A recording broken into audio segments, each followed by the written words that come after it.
నమస్తే అండి, నా పేరు Lavanya. Welcome back to Bhimavaram special kitchen. ఈరోజు నేను మీకు మల్టీ మిల్లెట్ ఇడ్లీని ఎలా ప్రిపేర్ చేసుకోవాలో చూపిస్తున్నానండి. చిరుధాన్యాలు హెల్త్కి చాలా మంచివి కదా.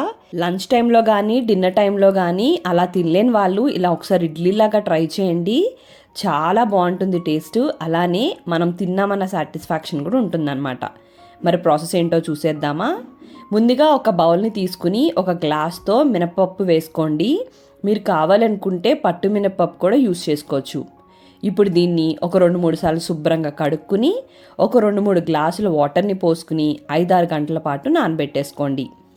మినపప్పు నానబెట్టుకున్నప్పుడే మరొక బౌల్ని తీసుకుని దాంట్లోకి 2 కప్పుల చిరుధాన్యాల ఇడ్లీ రవ్వని వేసుకోండి. ఇది మార్కెట్లో చాలా ఈజీగా అవైలబుల్గా ఉంది. ఒకవేళ మీకు దొరకకపోతే ఇంట్లోనే ఎలా తయారు చేసుకోవాలో వీడియో కూడా చేస్తానండి. సో ఇప్పుడు మల్టీ మిల్లెట్ ఇడ్లీ రవ్వని 2 కప్పులు ఒక బౌల్లోకి ట్రాన్స్ఫర్ చేసేసుకోండి. ఇది సేమ్ మన నార్మల్ ఇడ్లీ రవ్వలానే ఉంటుంది, కాకపోతే మినపప్పుతో పాటు నానబెట్టుకోవాలి. దీన్ని కూడా ఇప్పుడు ఒక 2-3 సార్లు శుభ్రంగా వాష్ చేసుకోండి. వాష్ చేసుకుంటున్నప్పుడు నార్మల్ ఇడ్లీ రవ్వని వాటర్ వేసిన వెంటనే ఎలా అయితే వంపామో దీన్ని కూడా అలా 1 నిమిషం ఆగి వంపుకోవాలి. దీంట్లో ములిగేంత వరకు వాటర్ని పోసుకుని నానబెట్టుకోండి. 5-6 గంటల తర్వాత తీసుకుని చూసుకుంటే మినపప్పు, ఈ మల్టీ మిల్లెట్ ఇడ్లీ రవ్వ 2 కూడా చక్కగా నానిపోయి ఉంటాయండి. ఇప్పుడు ఈ మినపగుళ్ళని మిక్సీలో కానీ గ్రైండర్లో కానీ ఇలా ఇడ్లీ పిండి కన్సిస్టెన్సీ వచ్చేంత వరకు చక్కగా రుబ్బుకుని రెడీగా పెట్టుకోండి. ఇప్పుడు దీంట్లోకి మనం నానబెట్టుకున్న మల్టీ మిల్లెట్ ఇడ్లీ రవ్వని సేమ్ నార్మల్ ఇడ్లీ రవ్వని ఎలా అయితే పిండుకుని వాటర్ లేకుండా వేసుకుంటామో అదే విధంగా ఇలా చేసేసుకోండి. ఇదే విధంగా ఈ మల్టీ మిల్లెట్ ఇడ్లీ రవ్వ అంతా కూడా ఈ మినపప్పులోకి వేసేసుకోండి.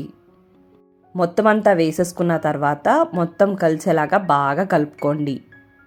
అంతా కలిసిన తర్వాత మరొక 1 నిమిషం నుంచి 2 నిమిషాల వరకు ఈ బ్యాటర్ని చేత్తో బాగా మిక్స్ చేయడం వల్ల మన చేతికున్న గుడ్ బ్యాక్టీరియా ఈ పిండిలోకి కలిసి ఫర్మెంటేషన్ ప్రాసెస్ అనేది ఫాస్ట్గా స్టార్ట్ అవుతుందన్నమాట. ఇలా బాగా కలిపేసుకున్న తర్వాత మూత పెట్టుకుని దీన్ని రాత్రంతా కానీ లేదంటే 8 గంటలు కానీ పక్కకు పెట్టుకుంటే ఇది చాలా బాగా ఫర్మెంట్ అయిపోతుంది. నెక్స్ట్ డే మార్నింగ్ తీసుకుని చూసుకుంటే చూసారు కదండి ఎంత బాగా ఫర్మెంట్ అయి ఉందో.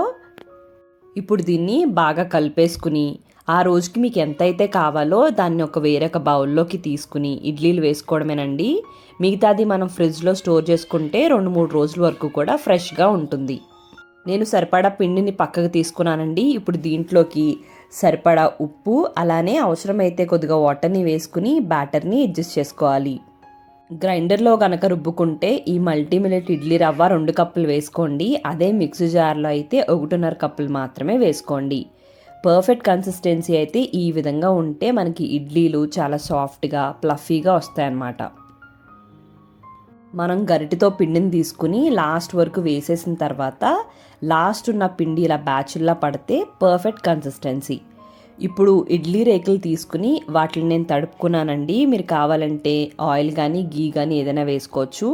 తడుపుకుని వేసుకున్నా సరే ఇడ్లీలు పర్ఫెక్ట్గా వస్తాయి. ఇలా రేకుల్ని రెడీ చేసుకుని ఈ రేకులు రెడీ చేసుకోకముందే నేను ఇడ్లీ పాత్రని స్టవ్ మీద పెట్టుకుని గ్లాసున్నర వాటర్ని పెట్టుకుని హై ఫ్లేమ్లో మరగనిచ్చానండి. ఇలా మరుగుతున్నప్పుడు మాత్రమే ఇడ్లీలు పెట్టుకుంటే ఇడ్లీలు చాలా బాగా వస్తాయన్నమాట. ఇప్పుడు మూత పెట్టుకుని మీడియం టు సిమ్ ఫ్లేమ్లో మాత్రమే పెట్టుకుని ఈ ఇడ్లీని కనీసం 12 నుంచి 15 నిమిషాల వరకు కుక్ చేసుకోవాలండి. ఒక 12 నిమిషాలు అయిన తర్వాత ఫింగర్స్ని కొద్దిగా తడుపుకుని ఇలా ఇడ్లీని టచ్ చేస్తే మనకి ఏది అంటుకోకపోతే ఇడ్లీ రెడీ అయిపోయినట్టు. ఇప్పుడు ఈ కడాయిని కొంచెంసేపు పక్కకు పెట్టుకుని ఆ తర్వాత ఇడ్లీలు తీసుకునే ఒక గరిటెకి తడుపుకుని ఇలా ఇడ్లీలు తీసుకుంటే చాలా పర్ఫెక్ట్గా వచ్చేస్తాయి. నార్మల్ ఇడ్లీల కన్నా కూడా ఇవి ఇంకొంచెం సేపు కుక్ అవుతాయండి. అందుకు 12 నుంచి 15 నిమిషాలు అని చెప్పాను. చూసారు కదండి ఎంత పర్ఫెక్ట్గా ఇడ్లీలు రెడీ అయిపోయాయో. మీకు ఈ వీడియో యూజ్ అవుతుంది అనుకుంటున్నానండి. హెల్తీగా తినేవాళ్ళు ఈ విధంగా కూడా ఒకసారి ట్రై చేయండి. మరి మీకు ఈ వీడియో నచ్చినట్టయితే లైక్ చేయండి, కామెంట్ చేయండి, మీ ఫ్రెండ్స్కి రిలేటివ్స్కి అందరికీ షేర్ చేయండి. మీరు నా ఛానల్ని ఫస్ట్ టైం చూస్తున్నట్టయితే సబ్స్క్రైబ్ చేసి పక్కనే ఉన్న బెల్లో ఆల్ అని ప్రెస్ చేస్తే నేను ఏ వీడియో పెట్టినా మీకు నోటిఫికేషన్ వచ్చేస్తుంది. థ్యాంక్ యూ అండి. మరి మళ్ళీ వీడియోలో కలుద్దాం.